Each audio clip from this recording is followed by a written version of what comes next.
WWDC 2023 just happened, and we got some of the biggest news from Apple I think that we've seen since perhaps the launch of the iPad or maybe the Apple Watch. And we have coming next year, long ways away, the Apple Vision Pro. Yes, Apple's entry into the realm of spatial computing, not necessarily augmented or virtual reality. So what does that mean? And particularly relative to this channel where I talk about dedicated home theater setups and audio and video and all of that, is an Apple Vision Pro your future home theater device? Is it mine? So I'm going to share the Apple Vision Pro webpage from Apple's main website as I'm talking. We'll kind of roll through a little bit of musings about this thing. What do I think about it? How would I use it? And so on. And I'll preface by saying right away that I've never really been, I would say, super engaged or drawn, I guess, to AR, VR type of applications. I tend to get motion sick. I'm not heavy into 3D and VR goggles and all of that sort of stuff. However, a lot of that, I think a lot of the VR usage to date has been based more on like hardcore or AAA, more involved gaming, but this brings other things to the table. And so if I think about what do I usually do on the couch at night, I'm sitting there with my iPad, and would a Vision Pro essentially replace my iPad or even replace the flat panel, right, that's sitting in the room, hanging there in the room that I'm looking at for the things that I would do? Well, maybe. I think it could actually be pretty cool. So I think one of the saving grace or the real big enablers for this is the fact that we've got an Apple ecosystem kind of backing up the Vision Pro. It's going to have its own app store, and it's probably going to run variants of a lot of existing iPad and Mac OS iPhone style apps that we have today. Hopefully a lot of them will run natively, with Apple being able to translate your finger movements and touches and different things into what would have happened, say, on an iPhone or an iPad screen, without a lot of development requirements to make the apps enabled. Of course, if the developers want to, they're going to be able to go the extra mile and really design like next level experiences tailored for this thing. But hopefully right off the bat, we have a lot more going on in, say, the Apple Vision Pro App Store than we do for like other types of devices along these lines. Now, if I think about the things that I do with my iPad, again, I read a lot of digital comics, and man, wouldn't it be awesome to have a digital comic page just massively in front of you. Take in that artwork, super high resolution and all of that, be able to just sit back, swipe through the pages, read a book, and just be immersed in the experience. It'd be like a comic book based home theater projection style type of immersion. I think that would be pretty neat. And I'm hoping that like Marvel Unlimited, DC Universe, Comixology, Kindle, and all of that stuff considers how their apps and features and content may work on a device like this. I think as well that it doesn't necessarily have to be AAA gaming that really enables a device like this to be interesting. I play a lot of, I would say, like digital card games, Marvel Snap specifically, and we've got the DC Dual Force game coming hopefully here maybe in the next couple weeks or into next month. And we're talking about a game like Marvel Snap where we've got this nice game board, we're moving cards around, awesome animations and sound effects and visualizations and animations and all of that with the cards. Wouldn't that be awesome on this like big, impressive, immersive Vision Pro experience? I think that would just be fantastic to be able to just reach out, move my cards around, tap on thing, play my stuff. So again, I think that gaming could be transformative, and not just from a AAA type of gaming perspective. And if 3D environments and AAA gaming in a VR type of system are what would like make me motion sick or make me not feel great, playing simpler games, more two-dimensional, with this level of presentation, man, there could just be something to that. So Marvel Snap, DC Dual Force, and others along those lines. Bring those games, bring those apps, make them Vision Pro oriented. That would be really interesting to see.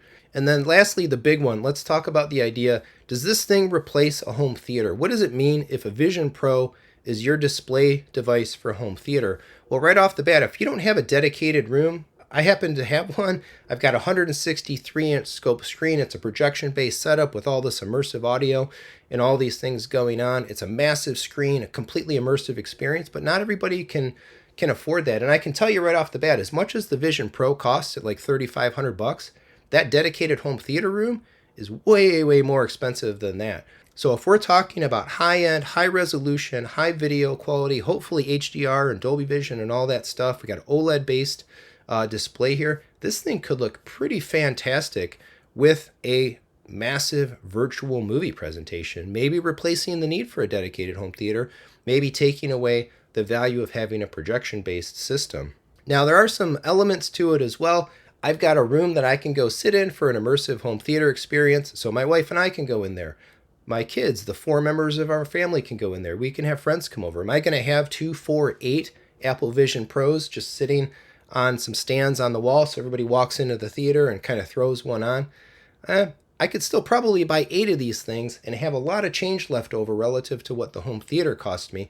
And if you look at like what some of the most premium projectors cost nowadays, like a JVC NZ9, MSRP wise, that's a $25,000 projector. You can buy a whole lot of Vision Pros for the family at that price point. And time will tell, but it'll be curious to see what is the superior video experience. It may just be this, because projectors, they don't get true black like hopefully the OLEDs in a Vision Pro does. They don't get that bright like potentially the HDR and the dynamics of the displays inside the Vision Pro might. I don't know. There's potential here. Potential enough that I definitely want to try this thing out. And I'm kind of getting more and more excited about it the more that I think about it. The one thing that holds me back, though, from like a real true home theater experience is the audio. And yeah, of course, Apple talked about that, right? Let's go back up here a little bit where we've got this person sitting there, right? They're watching this movie. They don't have an audio system. They don't have speakers in their room. So they're using the speakers. The Vision Pro itself actually does come with speakers, or you can use it with AirPods Pro and other things like that. Is that really truly a home theater experience? Well, I don't know. It's definitely a spatial audio experience. It's immersive audio experience. That's what they've been investing so much in terms of like the audio processing and the capabilities of the audio devices. But I just don't know that you can get the same impactful experience, particularly in the bass and feeling the bass and tactile response, as I'm able to generate, and many other watchers or channel community members are able to get out of their home theater rooms. So what does that mean? Does it mean we still have a dedicated home theater space, but we really only outfit it for audio? And again, we all go in there and we sit down on the couch together or sit in our home theater chairs, and we all have a Vision Pro on our head, kind of watching the same movie. But the audio is still coming out of the room speakers all around us in the room. It's probably a good thing then that the headset doesn't actually go over your ears. It sits kind of above them, because it gives you freedom to be able to hear other things or use other solutions specifically for the audio side of things. So this led me down a thought process of, okay, well, let's consider that use case. I'm sitting in my home theater, I'm watching a movie with the Vision Pro, and I want audio from the external system. How do I get it? Well, Apple might have already solved that for us as well. And that's in the feature called SharePlay. So you've got a bunch of people together in a room, you got multiple Apple Vision Pro headsets going on. We're using iTunes, we're using Disney Plus, we're using apps in the Apple Vision Pro ecosystem. Well, we can share play to all of those. They can be time synchronized and kept playback in sync with each other. And let's just say, for sake of argument, that you've got an Apple TV connected to your processor, your AV receiver. The Apple TV can be outputting the audio synced to the video that you're watching of the Apple Vision Pro. The speakers in the Apple Vision Pro not doing anything but letting the room audio come together. So combinations, I think, here of AirPlay and SharePlay could be the mechanism by which all of this stuff works out perfectly. And it gets around some of the limitations. For example, if I were watching a movie on a Vision Pro and I wanted to send the audio to my system, well, AirPlay can't do lossless stuff. So if the Vision Pro was AirPlaying to a receiver or something else, that connection isn't going to give me the best fidelity audio. It might not be able to give me real Dolby Atmos audio. However, again, if I'm using a linkage of apps and SharePlay between the Apple TV and the Vision Pro, I can get that higher quality audio output, immersive Atmos audio output to my system while I'm doing the video side at the same time. And then so enter apps like Infuse, Firecore and Infuse. I'm sure that the developers there have already had a meeting. They're talking about this thing. And again, we bring these things together. You have your 4K Blu-ray rips on your server. You've got an Infuse app on your Apple TV connected to your audio system. You've got an Infuse app on the Vision Pro system they're talking to each other, they're communicating, and the end result, best quality video that you could get probably on this thing, and the best quality audio that you would be able to get in the Apple ecosystem as well. And also consider opening the door here to a platform like Kaleidescape. Here we go. It's time to have a Kaleidescape app. Let's get a Kaleidoscape Vision Pro app. Using this system, I can pull up movies downloaded and stored on my Terra servers. I can play them video-wise in this Apple ecosystem, but at the same time, through software, the power of software, the Kaleidoscape app in the Vision Pro can be connecting to my Strato player that's connected to my audio system, and boom, there we go. There's our room audio, full bass, full lossless, full Atmos, DTSX, and all of that stuff with this incredibly immersive, huge, dynamic, hopefully black, and very bright video imagery to go with it. I think this thing has some legs, and I'm going to be very interested to try it out. The only other really big limitation that I think I could see is the battery and the tethering. They talk about the battery being good for 2 hours. Well, but it has a USB-C connection. So I guess if you're going to sit down and watch a 2.5 hour or 3 hour movie, you're going to have to make sure to have this thing plugged in. If you're at home using it that way, I don't think you should have too much trouble doing that. So I have to admit, when I saw the presentation for this, I felt a little lukewarm. I was questioning a bit, is this something that really appeals to me? How would I use it? But the more I puzzled through thinking about it, and we had this long dialogue in the last podcast as well, really has me more excited about this thing. So sound off in the comments. Let me know what you think. Are you all in for Apple Vision Pro? We've had VR and AR. We got kind of a new name for it with this kind of like spatial computing idea coming into play. And Apple tends to come to the market later in terms of devices and form factors and so on.